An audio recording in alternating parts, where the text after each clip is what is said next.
Hello friends नमस्कार। तो friends देखंतु एयरपोर्ट तरफ एक बहुत बड़ नियुक्ति रोचे। जदि आपण माने सिलेक्शन पाइबे तो भुवनेश्वर एयरपोर्ट अंडर रे आपणकर पोस्टिंग रहिबो। ओडिशा भितरे पोस्टिंग रहुची, परमानेंट पोस्ट रहिबो। फ्रेंड्स जदि सिलेक्शन पाइबे तो मंथली बेसिस रे आपण केथिरे स्टार्टिंग रे ही 40,000 टंका दरमा भी मिल पारिबो, जहा कि को बहुत भलो दरमा रहुची। एथिरे आपण माने निज मोबाइल रे भी आवेदन करि परिबे। कौनसी भी आपको नेटजोन भी जीवार आवश्यक नहीं, जेहेतु एथिरे ऑनलाइन एप्लिकेशन प्रोसेस रोचे। तो आपण माने एथिरे निज मोबाइल रे आवेदन करि परिबे। उभय पुरुष और महिला प्रार्थी माने भी एही पोस्ट पे आवेदन करि परिबे। तो चलंतु प्रथमे आलोचना करि नेबा जे कोन रहिचे एहार ऑफिशियल नोटिफिकेशन टी। फ्रेंड्स जदि आपण माने निज जिल्ला रा आसुथिबा एही भली नुवा नुवा जॉब रो न्यूज़ पाइबा पई चाहुछंती, तेबे हमरो चैनल टी को सब्सक्राइब करि नियंतु एवं वीडियो को भी गोटिए लाइक करि नियंतु। पिला माने देखंतु एही पोस्ट रे केउ माने आवेदन करि परिबे, हु कैन अप्लाई। एथिरे ऑल ओडिसा रो पिला माने आवेदन करि परिबे। उभय पुरुष और महिला प्रार्थी माने भी एही पोस्ट पे आवेदन करि परिबे। जेंडर टी बोथ मेल एंड फीमेल रहिबो। सैलरी विषय तो कहि सारिछि। स्टार्टिंग रे ही आपन के एथिरे 40,000 टंका पे करा जिवो। परमानेंट पोस्ट रहिबो। ओडिशा भुवनेश्वर भितरे आपनकर पोस्टिंग रहिबो। नेक्स्ट होचे पोस्ट नेम। एथिरे जूनियर एग्जीक्यूटिव बा जेई पोस्ट में वैकेंसी रहुची। तो आपण माने एथिरे जूनियर एग्जीक्यूटिव पोस्ट आवेदन करि परिबे। एहा पर आसुची एज लिमिट। फ्रेंड्स एथि पई आवेदन करिवारो मिनिमम बयस रहउची 18 वर्ष एवं मैक्सिमम एथिरे 27 वर्ष बयस रहउची। जो 18 रु 27 वर्ष बयस होउची जनरल बा ईडब्ल्यूएस एवं साधारण वर्गर पिला मानक पई। जदि आपनकर कैटेगरी ओबीसी एससी एसटी किबा एक्स सर्विसमैन एही भली किछि कैटेगरी थिबो बा आपनकर सर्टिफिकेट थिबो, तेबे आप माने सही अनुसार एज रे भी सुविधा पाई परिबे बा एज रे रिलैक्सेशन पाई परिबे। किपरि पाइबे ना ओबीसी मानको 3 वर्ष रे एही सुविधा मिलुची, एससी मानको 5 वर्ष एवं अदर कैटेगरी पिला मानको अतिरिक्त 10 वर्ष रे एथिरे एही सुविधा मिलि पारुची। तो फ्रेंड्स एही अनुसार आप माने एज रे भी सुविधा पाई परिबे। एहा पर आसुची सिलेक्शन प्रोसेस। पिला माने देखंतु सिलेक्शन प्रोसेस एथिरे सीबीटी एग्जाम रहिबो। ओडिशा भितरे रहउची। एहा पर आपनकर स्किल टेस्ट रहिबो। स्किल टेस्ट पर आपनकर डॉक्यूमेंट वेरिफिकेशन बा डीवी रहउची। तो फ्रेंड्स एही प्रोसेस द्वारा आप माने एथिरे सिलेक्शन पाई परिबे। देखंतु ओडिशा भितरे तो पोस्टिंग रहउची एवं एज भी 18 वर्ष रहउची मिनिमम। निज मोबाइल रे भी आवेदन करि परिबे। जदि आप माने एलिजिबल होतिबे तो निश्चित रूपे ट्राई करिवे एथिरे आवेदन करिवा पई। फ्रेंड्स नेक्स्ट आसुची इंपोर्टेंट डॉक्यूमेंट।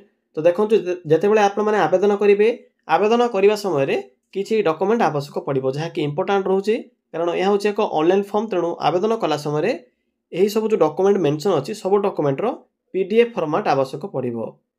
जदि आपनकर डॉक्यूमेंट रे किछि भी मिस्टेक होउची तो आपनकर फॉर्म टी सेठी ही रिजेक्ट होई जिवो।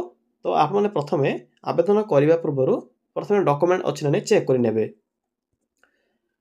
तो देखंतु प्रथमत रहउची ऑल क्वालिफिकेशन रो सर्टिफिकेट। मिनिमम रहउची आपनकर मैट्रिक रु आपनकर ग्रेजुएशन पर्यंत समस्त सर्टिफिकेट रो पीडीएफ फॉर्मेट आवश्यक पड़िबो। फोटो आवश्यक पड़िबो। कास्ट सर्टिफिकेट आवश्यक पड़िबो। कास्ट सर्टिफिकेट केवल ओबीसी एससी एसटी एवं जो रहिछि एक्स सर्विसमैन एही कैटेगरी पिला मानक पई कास्ट सर्टिफिकेट आवश्यक पड़िबो। जदि आपनकर ईडब्ल्यूएस थिबो, ईडब्ल्यूएस सर्टिफिकेट जदि आपनकर थिबो तबे अपलोड करि परिबे। किंतु ईडब्ल्यूएस रे किछि बेनिफिट नाही एथिरे, एज रे सुविधा मिलिबो नाही, केवल वैकेंसी रिजर्वेशन रहउची। जदि आपनकर यूआर कैटेगरी होइथिबो तो यूआर बा जनरल मानक पई तो किछि भी कास्ट सर्टिफिकेट नाही, केवल ईडब्ल्यूएस ओबीसी एवं एससी एसटी माने निजर कास्ट रहिछि आपनकर कास्ट सर्टिफिकेट को अपलोड करि परिबे। फ्रेंड्स कास्ट सर्टिफिकेट गला। नेक्स्ट आसुछि आपनकर इंपोर्टेंट डॉक्यूमेंट। देखंतु जहा कि रहउछि आईडी प्रूफ। आईडी प्रूफ रे तीनोटी ऑप्शन अछि, Aadhaar card, voter card, PAN card.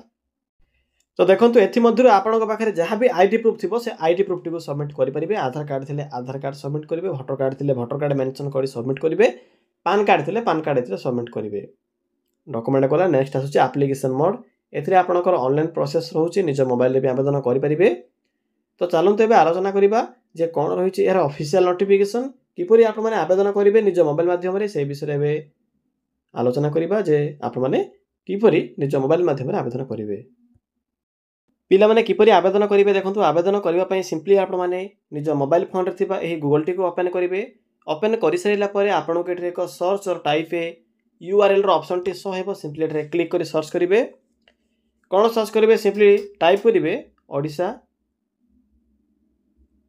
GOVT job then लिखे .in देखिए फ्रेंड्स जेठे मुझे कौन टाइप कली सिंपली आपने ये टाइप करेंगे ओडिशा GOVT जॉब .in लिखि सारा पर पाखर सर्च बटन पर क्लिक करेंगे फ्रेंड्स क्लिक कलापर आपको प्रथम ही देखिपे प्रथम आपको Odisha GOVT job site show हो तो सिंपली आप साइड लिंक उपर क्लिक करूँ मन रखिए प्रथम लिंक उपर क्लिक करेंगे फ्रेंड्स क्लिक कलापर आपको सम्मुखें ये को इंटरफेस टी आसी देखो जदि लिंक पाइबार किसी भी असुविधा हो वीडियो डिस्क्रिप्शन भी लिंक टी पिन कर देछि तो आप डायरेक्ट वीडियो डिस्क्रिप्शन में लिंक उपर क्लिक कर विजिट करेंगे देखो आपको प्रथम ही AAI बा एयरपोर्ट अथॉरिटी ऑफ इंडिया तरफ आसी junior executive post notification link T देखा मिल तो यही प्रथम लिंक उपर क्लिक करूँ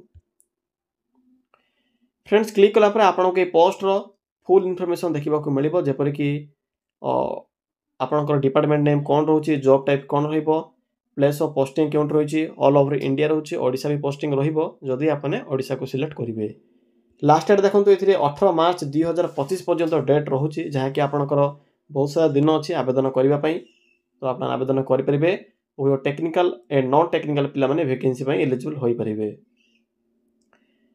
तो देखिए टोटाल ये वैकेंसी रोचे आपंकर पाखापाखि 90 पाखापाखि वैकेंसी रही पोस्ट रोचे देखो पे किपर आवेदन करेंगे शेष को आसवे शेष आपको इंपोर्टाट लिंक मिल नोटिफिकेशन PDF लिंक अच्छी सिंपली PDF लिंक उपर क्लिक करूँ फ्रेंड्स ये PDF लिंक उपर क्लिक कलापर आपंक सम्मुखें ये ऑफिशियल PDF टी ओपन हो जहाँकि एयरपोर्ट अथॉरिटी ऑफ इंडिया तरफ ए नोटिफिकेशन टी रिलीज होती 2025 नोटिफिकेशन देखिपे टोटाल पोस्ट के रोचे 3 प्रकार पोस्ट होची junior executive fire service junior executive human resource और ऑफिशियल लैंग्वेज वैकेंसी खाली रोचे यहाँ देखो कैटेगरी आज वैकेंसी डिटेल्स टोटाल ये आपंकर 93 पोस्ट होची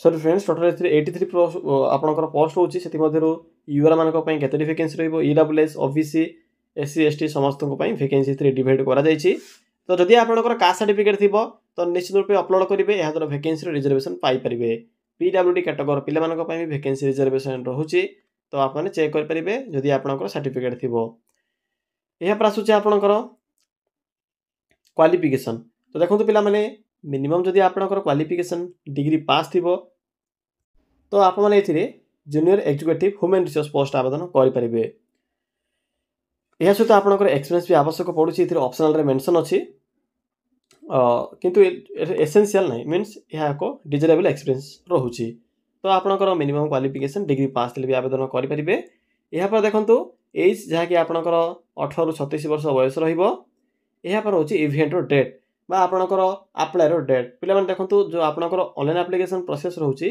17/2/2025 रु स्टार्ट हो 17/2 मीन्स फेब्रुआरी 17 आपंकर डेट स्टार्ट हो फेब्रुआरी 17 तारिख ठार पोस्ट आवेदन करेंगे 18 मार्च हूँ आवेदन कर लास्ट डेट यहाँ पर देखो सैलरी आपंकर पे स्केल के रोचे यह हूँ आपंकर ग्रुप बी पोस्ट ये आपको स्टार्टिंग 40,000 टंका जहाँकि ट्रेनिंग समय पे कर प्लस आपंकर 3% इंक्रीमेंट रोचे तो आपको ये स्टार्टिंग 50,000 पर मंथ मिल जहाँकि आपंकर ट्रेनिंग टाइम रहिबो तो टर्म्स एंड कंडीशन पढ़ी पारे सिलेक्शन प्रोसेस कौन रोचे जहाँकि मुझे पूर्व कही सारी सिलेक्शन प्रोसेस और जॉब प्रोफाइल भी ये मेंशन अच्छी सब इनफॉरमेशन आप पढ़ी पारे हाउ टू अप्लाई किपर अप्लाई करेंगे तार प्रोसेस भी ये मेंशन करा कौन सब डॉक्यूमेंट आवश्यक पड़ो एप्लिकेशन फी भी रोचे पिला माने तो एप्लिकेशन फी भी आपको ये पेमेंट करने को पड़ो